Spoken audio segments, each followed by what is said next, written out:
Okay, I just got done with a hot yoga class. I'm here in Orange County. Haven't taken one of these hot yoga classes in a minute. I'm specifically in like Costa Mesa, Newport area in Orange County, so I already knew that it's a very likely possibility I might be the only brown person in class. And I wasn't even thinking about it because at this point I've done so much life work on not being conscious of my skin color, of my ethnicity, of just where I come from, and being just comfortable in a room with primarily all white people. And I mean, yeah, it's not a thing at all because, yeah, it's just been my life. I think when I was younger, I was probably a lot more conscious about it. But the conversation today, the rant, it's just a different kind of video, but I'm just flowing here. It's specifically about yoga. And you know, I came into the intention of class today wanting to do hot yoga. I haven't been doing hot yoga in a while. I used to actually teach hot yoga, but I specifically wanted to just like ease my muscles back into just like warmth and deep stretch in the midst of winter. I know California winter, but it still gets pretty cold, which can make your muscles stiff.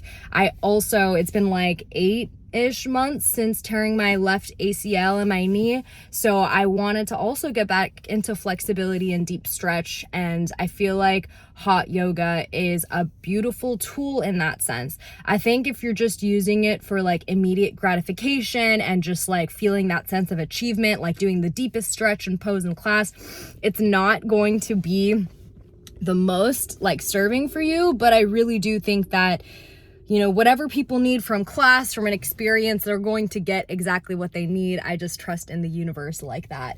But coming into class today, I was like, you know, I had no idea who the instructor is. Usually when I take a class, especially in San Diego, where I'm really familiar with the instructors, I just choose very specifically because I'm like, I'm dedicating an hour of my time, my energy, and I want someone who's just going to drop me into my body where I can just surrender. And immediately it was a lady who I was just like, dang, like there's a lot of Botox going on. There's a big boob job going on. Like I just like all, you know, the brand name yoga clothes. And I was like, this is not what I signed up for.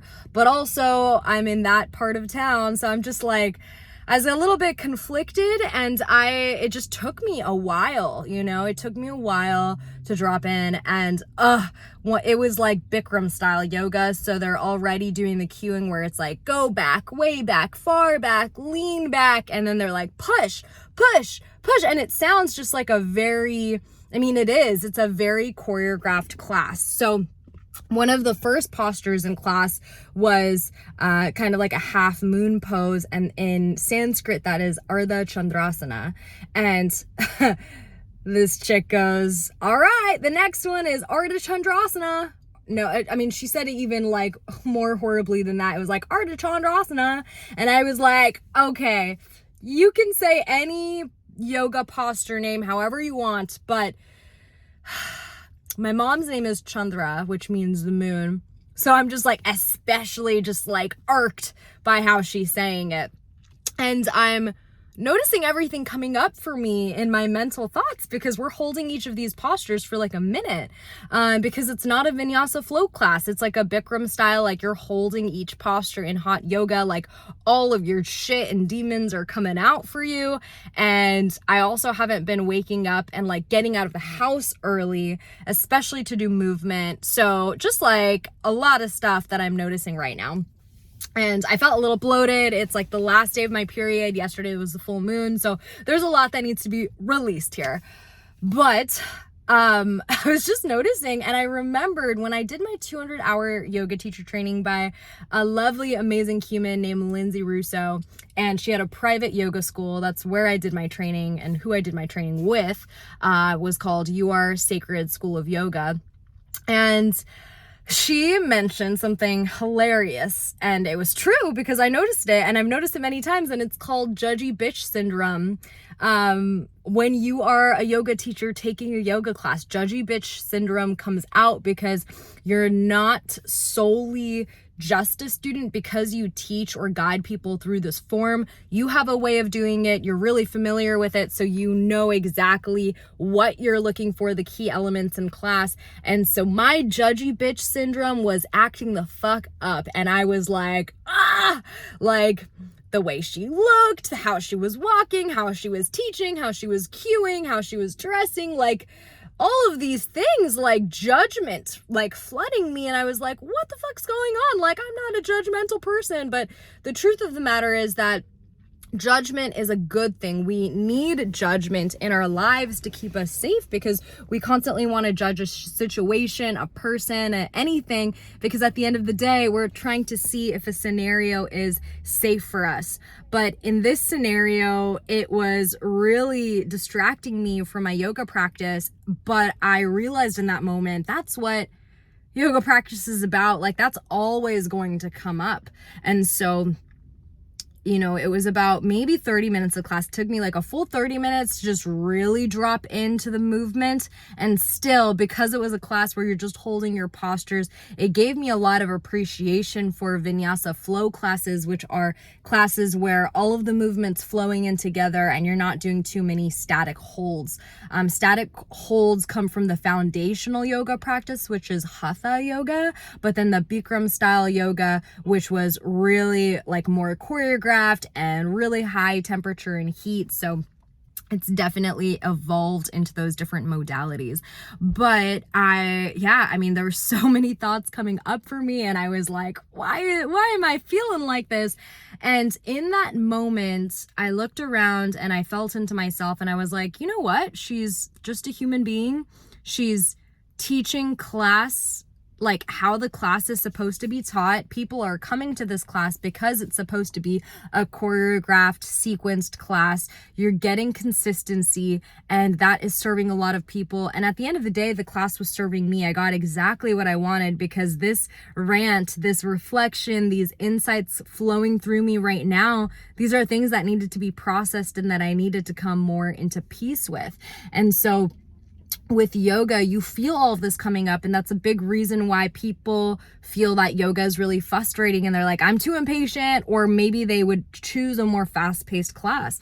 But all of these things are supposed to drop you more into your presence, allow you to be the observer of your thoughts. Like, you become that awareness, and one step further, you become that loving awareness, because by the end of class, I just had to look at this lady and I was like, wow, thank you. Like, she really did show up. It's a 7 a.m. class again. So however early she, got up early, she still did her makeup, which was great. She was holding a cup of coffee during class, which also irked the fuck out of me. But she was there, and she was showing up, and she was enthusiastic during class. And even if that was a little bit forced and didn't come out as authentic, she was still there. And so that appreciation was there, because I mean, I don't know how much she's getting paid, but yoga classes aren't any like sexy, fancy pay either. So with that, I mean, yeah, she was showing up, and I was showing up, and she was giving all of us the opportunity in class. It was a full class to show up and practice yoga. So,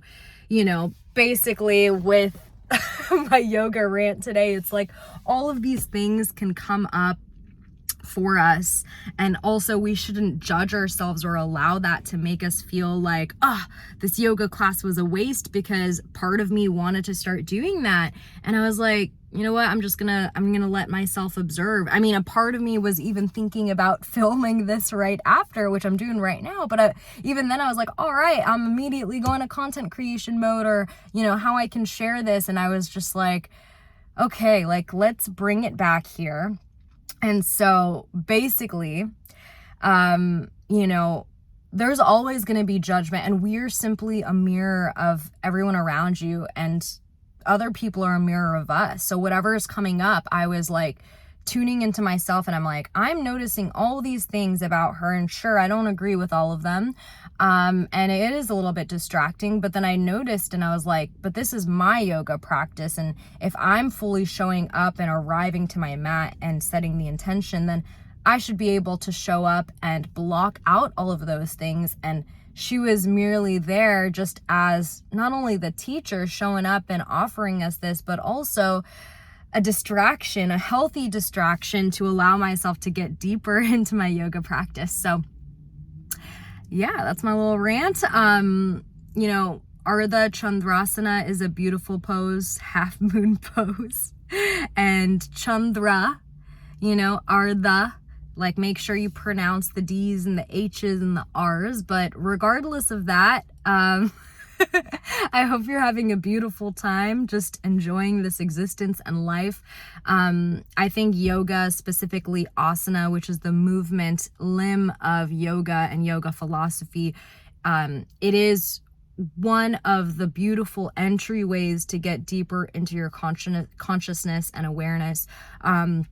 Meditation, breath work, that can all drop you even deeper. But the movement or the asana practice, I mean, there's a reason all these thoughts came up, and that was the first layer of shedding. And that was beautiful because now I could tune into my entire day and flow a little bit deeper and feel that, you know, I have less of these thoughts and distractions and all of these things coming up for me. So with that, I hope you have a beautiful day. Thanks for listening